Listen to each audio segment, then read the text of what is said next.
Police have increased patrols around the city with the hope to capturing someone involved and prevent future ones. They said there's no cause for fear and panic.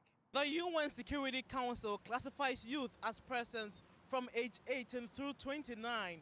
Resolution 2250 calls for UN member states to see them as partners in peace building and countering violent extremism. His campaign will also take a stop at Milwaukee this Friday for a Republican Party event. Kasich has dismissed calls for him to drop out of the race, calling on all Republicans to rally behind him. The executive director of Good Works, Keith Wasserman, says that dwindling economic opportunities and low-paying jobs are the reasons leading to the homeless situation in Athens County. This morning's break-in brings to 5 in Athens and 1 in Nelsonville. Lieutenant Jeff McCall of the Athens Police Department says the break-ins appear to be related. All 6 break-ins occurred at restaurants, one at Rhapsody Music and Dining in Nelsonville, and the rest in Athens. They are Mr. Tacos, Dynasty Restaurant, El Camino Mexican Cocina, and OMG Rotisserie. The crimes happened around the same time. They basically broke the window right there, and they jumped on the table. All that was just gone. All of it was just everywhere, business everywhere. At Mr. Tacos, the back door was broken into. The money box was stolen. The box was on the bottom of this one, and then when I got here from front door, this was facing that way. According to Lieutenant Jeff McCall, the evidence from the investigations will be turned over to the state. And it's going to be submitted to the Bureau of Criminal Investigation, which is a state agency, to see if there's anything on that evidence that can assist us in identifying a suspect. Surveillance cameras were not working at one of those businesses. At another business, it appears the cameras were disconnected by the robber. The police are now depending on nearby businesses for video evidence. In this situation, at this point, we're looking at neighboring businesses to see if they captured anything. Again, more than likely it's going to be to identify a suspect vehicle, not so much to identify a suspect. Police have increased patrols around the city with the hope to capturing someone involved and prevent future ones. They said there's no cause for fear and panic. McCall stressed the need for businesses to have surveillance cameras. It does help in clearing the crime. The other thing that they could look at is possibly a monitor alarm system. They have to weigh how many times they're going to be broken into as opposed to trying to just go without it. He says he is hopeful someone will come forward with information.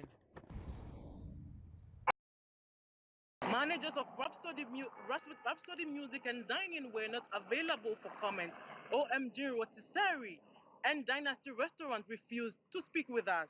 Reporting live from Uptown Athens, I am Ophelia Adjei-Awuah for Newswatch at noon. 1.8 billion people are classified as youth, and among them, a disproportionate number is seen as perpetrating violence, according to the UN Security Council, which is making efforts to change that view. The UN Security Council classifies youth as persons from age 18 through 29. Resolution 2250 calls for UN member states to see them as partners in peace building and countering violent extremism by involving them in the decision-making process at all levels. When the resolution was passed in December, the UN Secretary General's envoy on youth, Ahmed Al-Hindawi, called it a major breakthrough to change the predominantly negative narrative on youth and recognize their significant role in peace building. During a recent U.S. Institute of Peace symposium to help launch the resolution's initiative, UN Youth Peace Builder from Nigeria, Victoria Ibiwoye, says she believes youth can take responsibility for doing more to bring peace into the world. They are able to talk to their peers, they are able to encourage them to deviate from violence and work to support peace. The United Nations says Achieving results requires multiple approaches, including a socio-cultural approach that connects young people to civil society and the political arena. It's really important that the communities, that the organization and institutions believe in the power of young people, because young people have the power to change the world. Young people are not the troublemakers or the victims, they are the agents of change in their communities. U.S. Institute of Peace Associate Vice President Manal Omar says an investment in the youth is an investment in the hope for tomorrow. Ophelia Adjei-Awuah for VOA News, Washington. Why are you so afraid to protect us? Why are you so afraid to put these laws and these rules and regulations in place? That's my question. And are we not important? Do we matter? Because that's how we feel. These communities that are facing these, which are very small communities, feel like we are expendable. We don't matter. Felicia Medla is an activist working to stop fracking in Athens County. Felicia is a part of Touch Can Do. The group opposes fracking and injection wells and has even protested the K&H injection well in Touch, Ohio. It felt like I was doing my community service. And that's how I feel. I feel like with the knowledge that I have learned, I have an obligation to share with my community what is right next to them.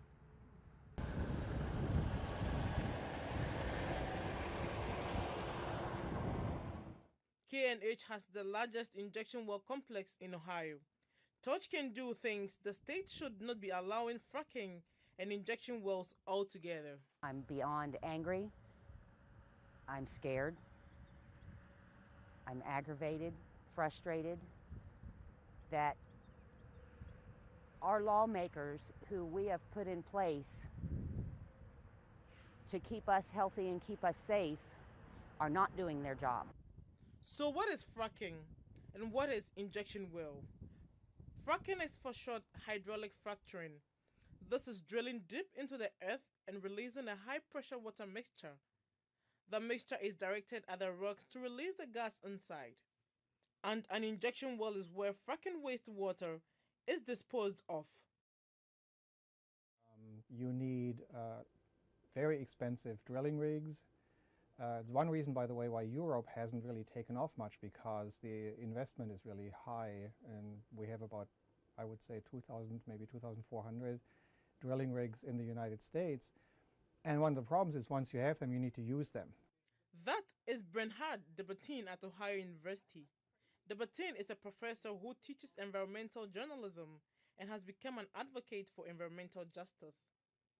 He has studied the Ohio Revised Code and is still concerned for Ohioans' safety when it comes to monitoring injection wells. The reality is almost everything is not mandatory. It's at the discretion of the oil and gas chief, and that means they usually don't do it. So if you want to have proper regulation, it needs to be mandatory. The whole house of cards breaks down, because now the whole theory of how safe and how contained that is no longer true. And the unfortunate situation in Ohio is that they don't really look into that. They don't even have monitoring wells around those injection wells that would be there to check and to warn in case water travels. Trucks like this carrying fracking wastewater to this Touch injection site. I have been here for 20 minutes and I have counted at least 6 trucks go in and out of this place. Locals say this is a 24/7 operation. The injection well in Touch took in more than 4 million barrels of fracking wastewater last year. That's an increase of 1 million barrels, or nearly 40% in a year. In 2014, a majority of Athens residents voted to ban injection wells in a county. But the Ohio Supreme Court ruled the ban unconstitutional, saying municipalities cannot discriminate against, unfairly impede, or obstruct oil and gas activities and operations that the state has permitted. Even though the state stands against the small communities hoping to end fracking, Felicia Metler wants smaller communities to come together. The more voices we have, the more we will get done. The people have so much power if they would stand up and unite. Unity is key to everything, to get anything. ONUS. That is correct. The spelling bee started with more than 200 competitors, 11 of whom were from 6 other countries, including South Korea, Canada, Japan, the Bahamas, Jamaica, and Ghana. All hoped to battle their way to the top. By the end of the day Wednesday, only 45 advanced to the semi-finals. By Thursday, only 10 were left to compete in the finals. I'm really proud of myself. I didn't think I would get this far. Everybody else that's in this final 10 is also very good and has the potential to win, so we'll see how that works out. The final showdown started off with the U.S. national anthem. So proudly we hail. Hours later, the number of spellers was down to 5. Then 2. Family members waited to see which would be crowned the 2016 champion. But Niha and Jerem looked relaxed. Each spelled increasingly difficult words correctly, some of the words with origins in other languages. As Niha was to spell the last word of the competition and be crowned the winner, he misspelled. T-E-I-K-O-I-E? That pushed the event into more rounds and late into the night. At round 24, the final round, each contestant tackled a last word.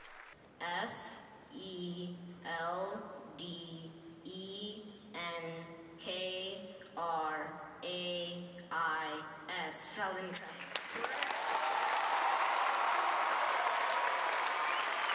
G-E-S-E-L-L-S-C-H-A-F-T. Gesellschaft.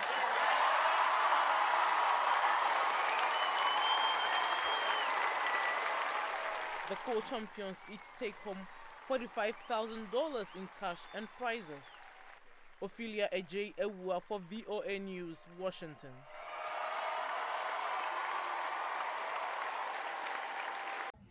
The website insecam.org broadcasts live video feeds from around the world. Tyron Wilson, the CEO of Cover 6 Solutions, a computer security company, was surprised when he saw the website. My initial reaction to all this was, wow. The site gives the public a view into the private lives of others, as well as public spaces. Andre Mendes, Chief Technology Officer of the Independent Federal Broadcasting Agency, that includes VOA, says technology is a double-edged sword. You have a lot of things that are extremely convenient, extremely useful, but at the same time, come with tremendous security openings that unfortunately are being targeted and used by a lot of people with very nefarious intentions. Cover 6's Wilson thinks the overall intention may not be malicious, but it still poses some security threats. You can virtually look into someone's home. That could be used as a prelude to a physical attack. The thousands of live feeds come from across countries in Asia, Africa, Europe, and the Americas. The United States has about 6,000 of those feeds. But I know, in the background, it's just a few lines of code that allows you to capture all of these camera feeds. It can be used to blackmail just about anybody. But my goodness, when you are targeted, the exposure is horrible. But it couldn't be any less horrific when someone decides to follow up on the location map that comes along with the video. So, how safe are we in our quest for adequate security in a sophisticated world? How safe are we? Not very safe. Ophelia Adjei-Awuah for VOA News, Washington.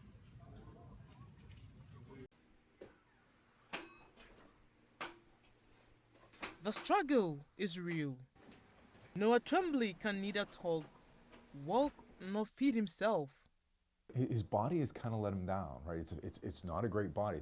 He has this incredible mind that's trapped in a defective body, right?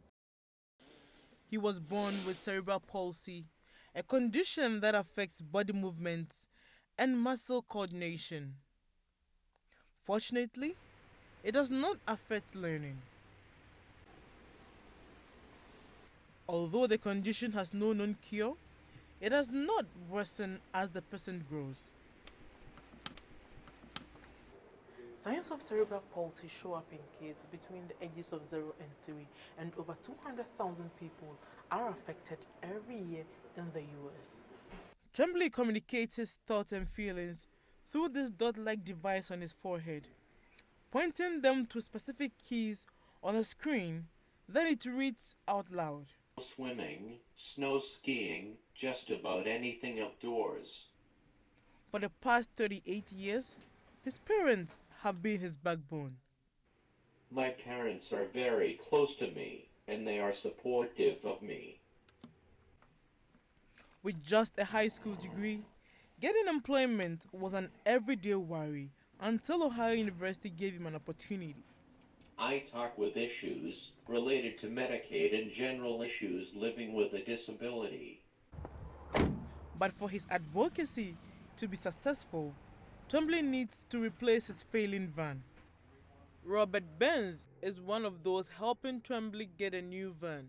Is that if he doesn't have that van, he can't be out there advocating for people with disabilities. He started a Facebook page called Keep Noah Rolling to raise $60,000 to purchase a new one. But that seems a lot of money. If you are reliant on this van for everything you do, and it's also part of your business, you don't want the cheapest one, right? Whether he's able to raise the money or not, one thing will always keep Noah rolling. He has, as I said, he's got this wicked sense of humor. Reporting for WOUB News, I am Ophelia Adjei-Awuah.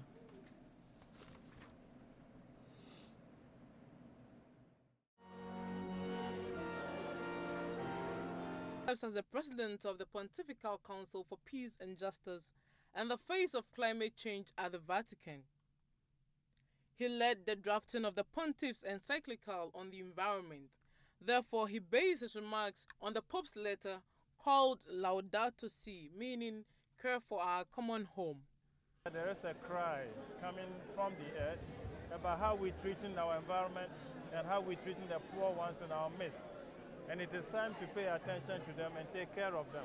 The encyclical is placed within several frameworks, including the intimate relationship between the poor and the fragility of the planet, the proposal of a new lifestyle, and the need for forthright and honest debates.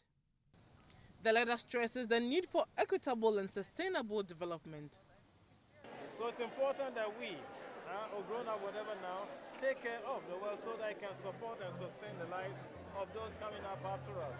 We call that intergenerational solidarity. Cardinal Texan noted that the campaign for change has received positive attention from the society and people are becoming increasingly aware of their responsibilities. Do this. Earlier, he worshipped with the local church in Columbus.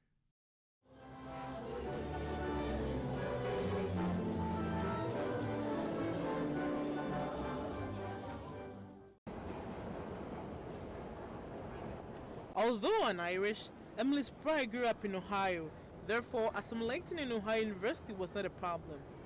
Growing up in an Irish family meant practicing and celebrating Irish festivities. We have a tradition and Christmas, and it's to put a pickle, not an actual pickle, it's an ornament, in the tree. And then like on Christmas Eve, my sister and I would go over and try to find it. And the first child to find it would open a present, and then everyone else had to wait until Christmas morning. So like that was something that was really, really cool, and I loved doing it. But her friends didn't seem to understand the cool stuff. Kind of made me embarrassed sometimes when I got older and like would tell people like, hey, yeah, this is something that we do. And then people are like, that's so weird. But I found out that it was because they thought it was an actual pickle. Yeah, but even then still it was like kind of like they would give you like a little bit of crap for it. Spry got into Ohio University with the hope to identify and join an Irish organization. But with several years of boasting as being diverse, all was short of having a group for people of Irish descent. When I did the involvement fair, I did not see any any groups pertaining to like Irish heritage or anything. After speaking with a few friends, she decided to join the Hispanic Latino organization, in which she has no sense of being a stranger. There she found a new home. The non-existence of an Irish heritage group among the Bobcat family does not mean that Emily can't fit in. It's kind of really cool because you go and it's, even though a lot of the people that are in it are Hispanic and have that culture bind between them, it's really cool because I go in and they make me feel right at home with them. Gabriela Godinez Ferregrino is the vice president for the group. I mean, it's nice to have anybody from any race. She has also learned to forge ahead without paying much attention to the stereotypes, no matter how she feels. Sometimes you get like the stereotypes of like, oh, you're Irish, so you must like potatoes. It's like really stupid. You have to think about it as people are being ignorant to what the culture is, and they just, rather than to just accept it for what it is, they want to make fun of it, and it's just something that you just move on with. For WOUB News, Ophelia Adjei-Awuah reporting.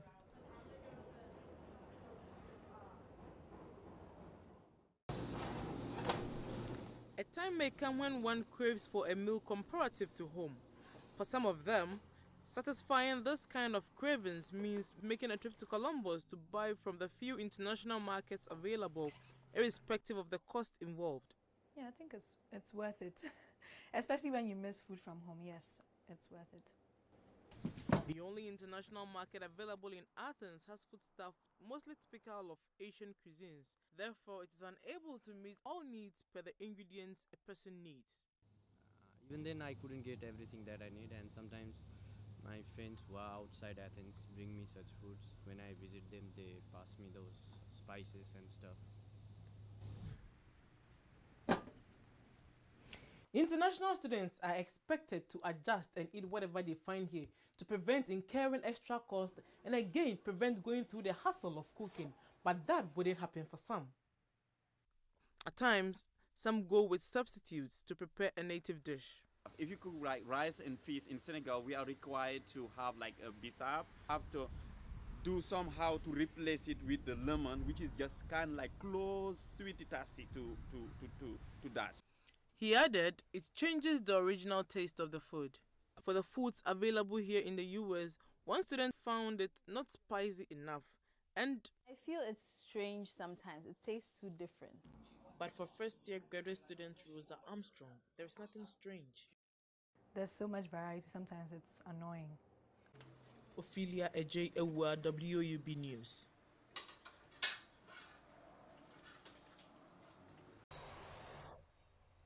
The idea was part of a 2016 sustainability plan to collect at least 80% of all the recyclable waste produced on Ohio University campus. But since then, the recycling unit of the university has been able to attain a 65% fit, leaving 35% uncollected, therefore not recycled. That represents pretty close to 7 million pounds a year that we are currently recovering and keeping out of the landfills. And the goal this year is to get that down to under 20%, which will be just over 2 million pounds. All OU pickups are brought up here to the ridges for sorting out and then final recycle at Chansey, the rest trashed and some donated. Managers of the recycling unit have employed source-separated approach to effectively collect and handle these materials in the last 25 years. But that is also changing. Standard recyclables like glasses, papers, and plastics were separated under this system, but not anymore. Now, with our new recycling system, you can actually put all of those categories together in just one bin. Or in our case, we have recycling containers at each of the dorm areas, so they don't have to stand and sort it at the bins outside. When University of Wisconsin did this, they saw a 20% jump in their recycling stream, which is real close to what we need to get to that 80% overall rate. Their work was not without challenges. You have to basically be in continuous outreach and education mode. And that goes beyond just the students. But we also need to focus on staff and faculty. We can set up a system, but if not every link from the person making that decision to put the bottle or can or paper, whatever it is, into the proper bin, if it falls down at any link, then the system may break. However, Woods believes the source separator system was also beneficial. Some of the students also volunteered to help the managers run the unit. In future, if OU achieves its 80% target, it will be among the top 50 schools in the US for recycling.